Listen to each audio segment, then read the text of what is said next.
We would love to give a shout out to our reviewer of the week, Maddie X012, who says, informative and fun. This is my favorite pregnancy podcast to listen to. I'm pregnant with baby number 1 and started listening to the podcast before I got pregnant this past summer. I have learned so much from Stephanie and Courtney. They are amazing. They provide evidence-based information and focus on holistic care, and I love that. Their episodes are fun, upbeat, and lighthearted, even on the deep, controversial topics. I began my pregnancy with some fear and anxiety about birth, but Courtney and Stephanie have made me feel like I can trust my body, and I was made to do this, which is true. You totally are. I'm no longer scared at all. I'm excited for birth. My husband and I have been doing the My Essential Birth course too, and it's been incredible for both of us. Maddie, thank you so much for that kind and wonderful review. I mean, how can Steph and I read that and not just be grinning from ear to ear, right? We are happy to have you in the birth course. We love that you appreciate too that we really try to have the things that we share be evidence-based, but holistic in nature, so that you're getting a nice, well-rounded approach here. So thank you. And it's nice to be able to hear just from two moms, right? Like, this is the real life side of things. This is how it goes down. Exactly. But yes, welcome. We're glad that you're in the birth course. We're super excited that you're following us on the podcast. I love that you're taking your husband along with you, and that you're feeling empowered and not scared about birth, because that's the goal. So super happy about that review. Thank you. Okay, so today's topic comes from certainly what we've heard within the birth course, but I feel like this is like popping up quite a bit lately. And so anytime we see something like that, we like to grab it and talk about it a little bit more.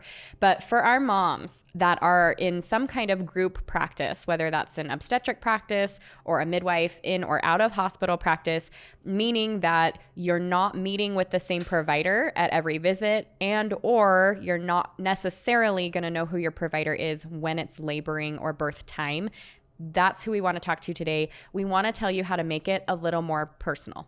You hear us talk a lot about how important it is to find a really great provider. And so I think we were getting some women who are having anxiety about this, but I'm not just with one provider, I'm with this group. And so what do? I don't know who I'm going to have at my birth, and I may or may not meet all of them before my birthing time. And so what do I do about this? I'm kind of connecting with some of the people in the practice more than others.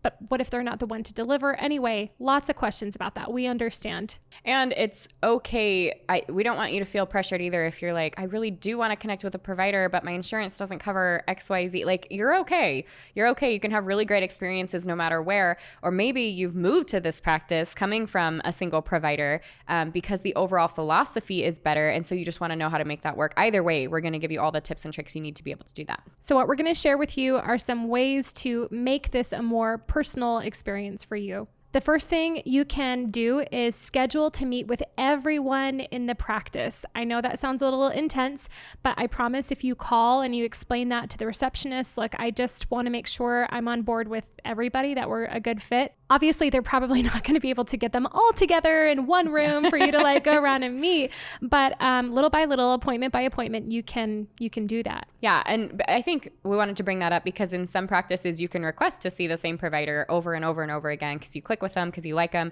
But again, there's no way to make sure that they're going to be at your birth. So you don't, if it is a group practice, you just want to make sure that you get to meet everybody that way. Yeah. If that person doesn't show up to your birth, you're not going to be disappointed and you won't feel awkward about it. When you go to meet with them too, we want to remind you and recommend that you bring your birth plan with you. See how they're feeling about it. Just say, this is my birth plan. These are my preferences. Is there anything on here that you have questions about or that we need to discuss? And see what the reaction is. If the reaction is, oh, we love birth plans. And of course, whatever you want, you've got this. Or if you have that reaction maybe from one provider, but the next provider is like, well, I guess we'll see about this one. Yeah. You really have to take that into account, because if the majority of them you're not meshing well with, then it might be a different conversations, different questions need to happen. Exactly. Some other things that you're going to want to make sure you discuss with each person in that practice, if you can, in addition to birth plan, is induction. Find out how comfortable they are with having you go past your due date, right? How do they feel about the fact that you're a first-time mom or that you're over the age of 35? What are their feelings about induction in general? You're also going to want to ask about something like vaginal exams, right? Do you do them standard at the end? If so, when do you start? What's that like during labor? I don't know. For me, if I have a provider that's like, I start doing vaginal exams every week starting at 36 weeks, maybe not. Yeah. Or if you'd say, oh, well, I prefer not to have them, judging that reaction. Yeah. Is it comfortable to still be in the same room, even though they want a vaginal exam? I think preferences once the baby is born is going to be really important to you because no matter what, that person is going to be involved very quickly after you have that baby. And so if cord clamping or immediate skin to skin or breastfeeding or whatever vaccines they're going to get or shots that they're going to receive, if any of that is very important to you, which it should be, it's something, that you need to discuss with your provider beforehand and that you should have on that birth plan, then you want to see what those reactions are. And honestly, you want to know, I don't want to say like what you're going to have to fight, but how strong you're going to have to stand. Yeah. No, it's true. We really wanted to create a feeling within our birth course and within this community here of a bridge between you and your provider. But truth be told, there are going to be some things that you're going to have to be prepared to stick up for yourself on. So yeah. I like that you mentioned that. And that. That's totally normal because it's not natural that you and every provider is going to match up perfectly on those things. And there are medical bases for what we talk about and reasons that different providers practice different ways. But we also have how we feel about it. And that makes, I think, a big deal. Yep. I think too, this is a strong belief that I have, and I take this with me throughout my doula experience, but I personally believe that who is meant to be at your birth is going to be at your birth. And I leave that with the caveat that provided that you've done all the groundwork, yes. right? That you've got the knowledge, the birth prep, the birth plan, everything that you are supposed to be doing is in order. I really believe who's meant to be there is going to be there. There have been times as a doula where for whatever reason, like I haven't been sick like this before. I remember at one birth, I woke up so sick and I'm like, oh my gosh, I haven't been sick like this in years. And she's in labor and I don't know. And I was like having a panic attack over it. I had a backup. She had already met that backup doula and I sent that backup in and it was the perfect match for that mother. And I was like, okay, that is meant to be. And it's happened to me a couple of times where I've either sent somebody in, tapped somebody out, or I've been the person to come for another doula who was at another birth, or she was sick herself. And that matchup has ended up being incredibly perfect. And I think the same thing happens with providers, even when it doesn't feel perfect. I've seen moments where I'm like, that was not the provider she wanted, but on that important decision, he had tons of knowledge and that was really good that he was there or she was there. And so I'm kind of on the side of if you're in a group practice, I have a feeling you're going to be matched with during labor time exactly who you're supposed to be matched with. I couldn't agree more. If you've done the work, like you said, to vet providers, you've done your best to try and find a good group of them or a good provider, then who's meant to be there will be there. It's a little woo-woo. That sounds like something I'd come up with. Birth is a little woo-woo. It is, but I believe that too. Yeah. So as you're meeting with the different providers in the practice, you then kind of want to take a step back and look at things overall as a whole. Make sure the practice as a whole has the same overall philosophy that, for the most part lines up with your philosophy. Do they believe as a practice that the mother's experience matters and how she feels matters and whether or not her requests are honored matters? Is there anything that comes up consistently, no matter who you've been meeting with, that makes you uncomfortable or brings up a concern for you? It's kind of good to check in with yourself there too. I know that we had a practice nearby for years, as example here, as doulas, that we weren't super loving when people would say, oh, this is my provider. And you want to be like, that's awesome. No. Yay. And so, I mean, that's a hard conversation to have. I don't ever want to stand in the place of judging a provider or telling somebody you shouldn't be with that person. That's really not my place ever as a doula.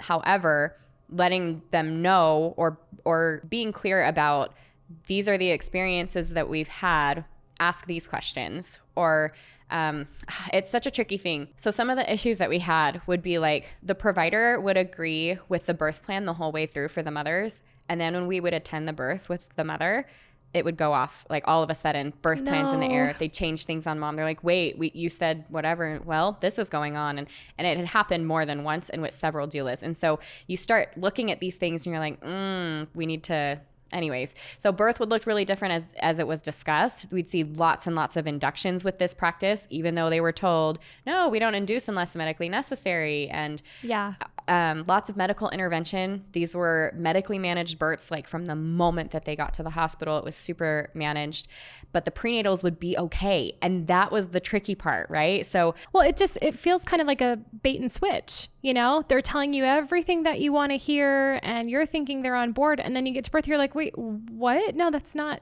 you said we could do this. Right. And I would hope that's not the case. You know, it's not the case for the majority of providers. That's really not how it goes down. And in a group practice, same thing, at least from what we've seen personally. Yeah. But when it does happen, it is very jarring. It shakes you. But the prenatals would be okay. And so I do think there were probably some red flags followed by some fluff, which can be confusing, especially to a first-time mom. However, we didn't have them. Maybe we weren't doing our job either to make sure that the right questions were being asked. We got better at it, right? And that practice has since changed, not because of us. It just has since changed.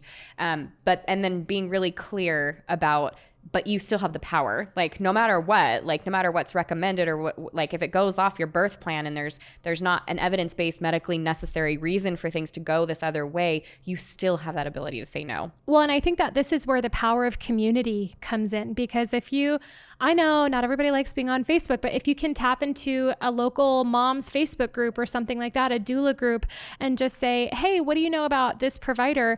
I feel like that can be really helpful, because how else would you know that? You know, we find that in this practice, they talk a good game, and then when push comes to shove, it's like a bait and switch sort of thing. That's helpful information to know. You can reach out to local doulas too in the area and kind of get their take on things. And if you're asking them a direct question, no, I really want to know, have you had experience with so-and-so? What are your thoughts?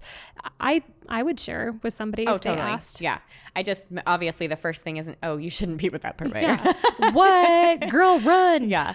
And I think too, that is what we ended up doing a lot of the time, is when they came to us and they had a specific provider, it'd be like, oh, and generally they ask in one way or another, tell me more about this or that. And the easy thing to do, doulas, if you're listening to us, because I know we have doulas that follow us, what you can do is take them to that birth group or another place that you can send them and say, why don't you ask about that provider here?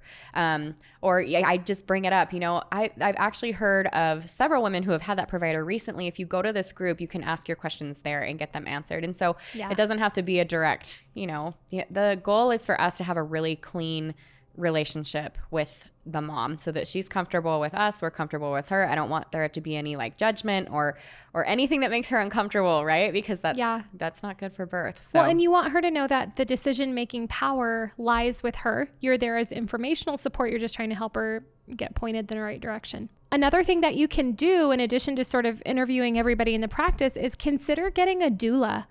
I mean, we're doulas, right? So of course we're like, hey, we're awesome.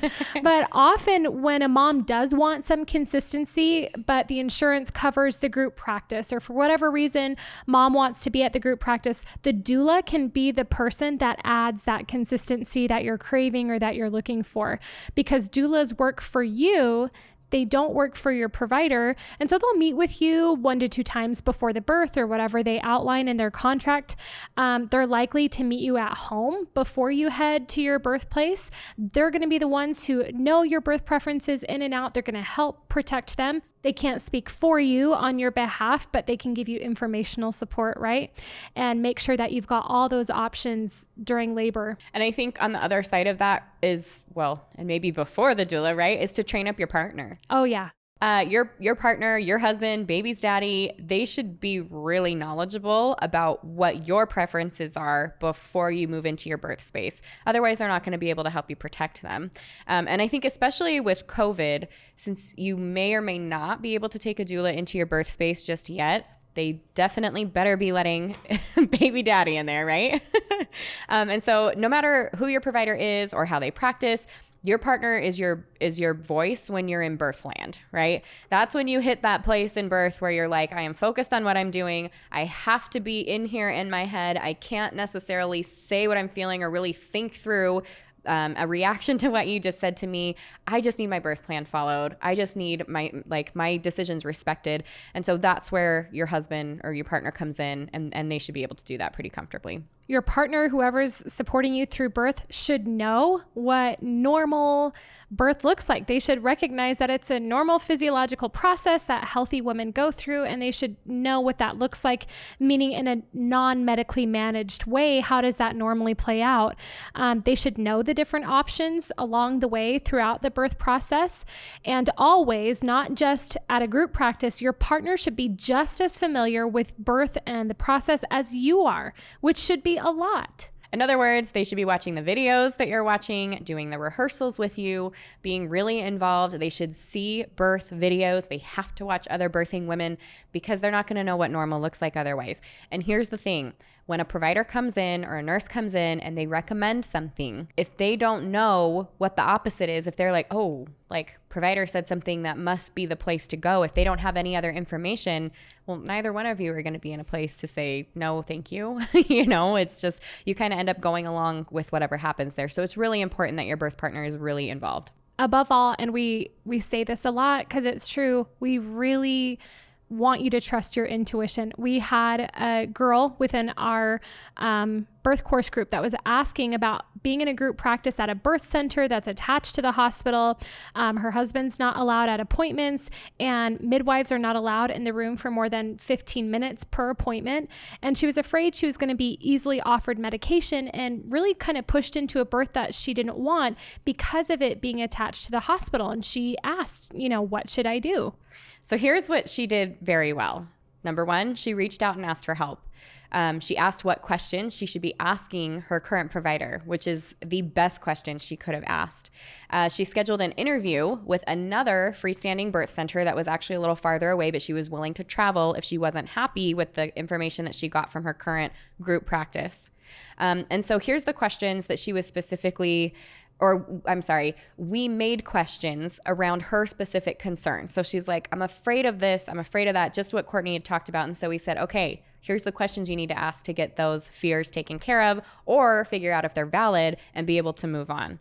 And so number one had to do with her husband. She was worried he's not going to be able to be there or because he wasn't allowed in the appointments. So she said, is there any time my husband will not be allowed with me during the birth? How often do women like me, low risk, first, second, however many time mom you are, wanting to go unmedicated, how often do women like me end up with an epidural or have to transfer over to the hospital side of this birth center during labor? That's such a good question. She also asked, could we discuss some of my birth preferences now? I like that she did that. And you need to allow the provider to talk and then be able to kind of ask some questions on the fly as needed as they arise. And so we actually just got an update the other day, and she came back and said, oh my gosh, thank you so much. Thank you for those specific questions because I asked them and I loved their answers. And so I'm staying with this practice and I won't need to meet with the other birth center, which I think is so powerful, right? Yeah. She can move from a place of fear to empowerment, and all because she was working to be in charge of that situation. Right. So. And the peace of mind that brings to you is just powerful. That's going to carry over into your birth. You're going to enter into that birthplace feeling confident that your wishes are going to be honored, feeling peace, knowing that they're on board with what you want. It's going to play out really well. Yeah. And that was my final comment was, awesome. Now you can focus on other things like labor rehearsals and relaxation. Now you don't have to worry about that part. Once you get that down, you have the rest of the birth to focus on. But side note, that's one of my favorite things about our little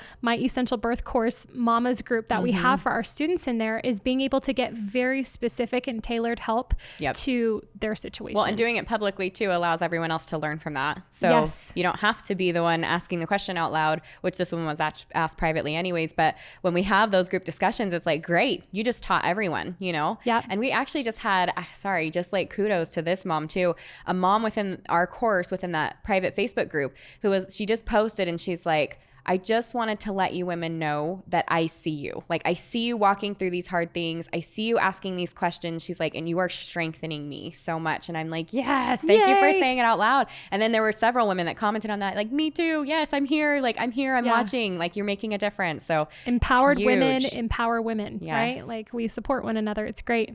So here are some benefits of being in a group practice. It's not all like, oh, shucks.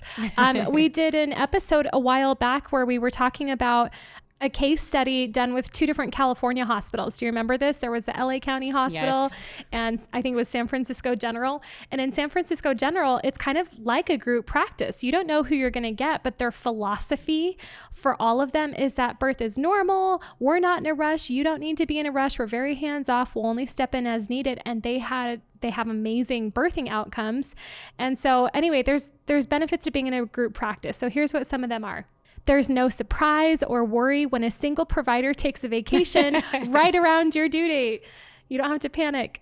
It gives you the ability to work with lots of personalities, which can be comforting to see more than one person that believes in birth and your body, even though they come from different ideas around that. It can absolutely give you confidence, I think, for sure. You may start with one provider that you don't love and end up with a provider that you do over the course of your labor. And you can start with a provider that you like and end with one that you don't, but let's talk about why that would be a benefit. So either of them could be a benefit, right? Starting with one you love, ending with one you don't, or the opposite.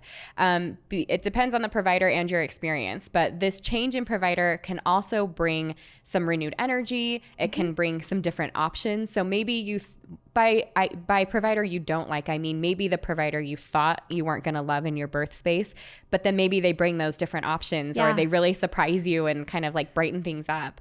And it's just like when we swap out as doulas, right? Like part of my contract now says, because I did this the wrong way to begin with, I've always had a backup. So that was never an issue. But for these 36, 48 plus hour births, 96 hour births, I was the doula at those. I'd sleep when the mom would sleep, but I was also exhausted. And that translates to how a birthing mother receives that, and also the energy that I'm able to bring to that space. Now my contract says, past 12 hours, I'll have another doula come in. We'll overlap for an hour or 2, and then I'll leave, go get some rest, and we'll just keep swapping them out that way. And I've had to do that. Now, sometimes I'll end up staying for the 16, 18, 24 along with the other doula. But having that renewed energy come in, having somebody who is fresh and bright-eyed and happy to be, I mean, the whole room lifts. I can feel my energy lift. You see mom lift. So there is a benefit to having people that swap out and come in or end at different times. So. And just like how we talk about, we practice all these things, these techniques, these tricks of the trade, right, in preparation for birth. And we tell you to practice them all because you don't know which ones you're going to want to utilize during birth. I feel like it's kind of the same way with providers. When I was delivering for the first time out of hospital, there were like 3 midwives in this practice. And I thought that I would really just, I really hope so-and-so is going to be there because she just seems so compassionate and gentle and caring. And she's going to be so soothing to me when I'm in transition.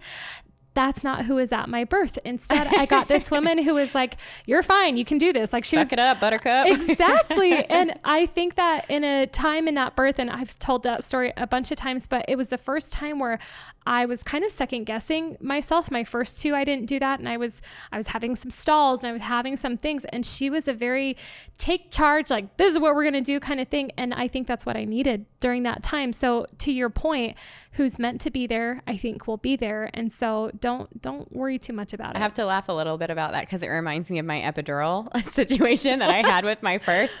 The anesthesiologist seemed like a jerk when he came in, which is nervous because you're like, I'm like in this sensitive, vulnerable space. You're going to stick a giant needle in my back. Like, be nice to me. But he basically, I was like, please, can we wait just like one more contraction? He's like, nope, I got somebody else I got to do too. So it's either now or never. And I'm like, okay, but he's like, do this, and he was just very like matter of fact. And it wasn't this like, there was no push and pull. It was going to be this way or it's not. And I think I needed that because I was so scared. And I was like, okay, like it was that take charge like you were talking about. And then I was happy and he did an excellent job. And when he finished, he was like, you did awesome. And he was super complimentary. And I was like, I'm okay. Yeah. And that's not always what you need. You may be in a birth where you really do need somebody who's gentle and soothing and so patient and talking through it. Just, different Who's strokes meant for different to be there is going to be there. Exactly. But another advantage and benefit to a group practice is it may help you become more outspoken about what you want. Think about it. If you have to have that birth plan conversation with like 5 or 6 different people, how confident do you think you're going to be in discussing your preferences and backing them up if you receive any pushback? You're going to be really great. You're also not going to feel like you're letting any one particular person down, which... Right. Don't we kind of get get emotionally attached to our providers. Yeah. And like, that's part of the reason that we don't want to switch providers is we feel like it's going to hurt their feelings. Yeah. Like that's a real thing. But did you know on the provider side that they're actually not allowed to get close enough to become emotionally attached to the person that they are dealing with? That way they can be separate. Like their mind is separate enough to make good decisions, like not emotionally charged decisions. It's the same when we see like at home birth midwives, and perhaps it's the mother that's the midwife and she's not the pregnant mother. I was going to say, what? Say that her daughter, the midwife has a daughter, her daughter's pregnant and she's going to be having a baby and she wants to deliver that baby, and the daughter wants her mother to be that midwife. You have to bring in another set of eyes. It's like illegal to practice that way. You can't just do that. It's not ethical. You have to bring in another midwife that's not emotionally involved so that they can make hard decisions instead of the emotionally charged ones. So I just think that's interesting. I think we do have that emotional connection to our providers, and we put a lot more weight on it than they are even allowed to. And so being able to, not let somebody down or say, nope, I said, you're not going to cut me after, whatever the case, like it gives you a little more backbone, I think. I think so too. You get a lot of practice advocating. So here's the thing. Your birth is what you make it. You need to remember that the power is in your hands, and you can't always change a situation or predict which way your birth will go, but you can have power over the decision by being informed, by being knowledgeable, and mentally and physically prepared. So remember to control the controllables. Build the birth team starting with you and your partner, and then branch out from there, looking at the doula or other providers or however you have to do that. So control the controllables. Build the birth team starting with you and your partner, and then branch out from there, including the doula and the providers. But that core one starts with you. Work hard, stay focused, believe in yourself, your body, and your ability to make good decisions. All of that is going to be super important. And then trust your intuition and lean into it. We preach this from the rooftop all the time. Trust your intuition. You're capable. And no matter what or where or with whom you give birth, this is a special time that you're always going to remember. And you're in the right place to prepare yourself for the birth you're envisioning. So thank you for being with us. You've got this, Mama.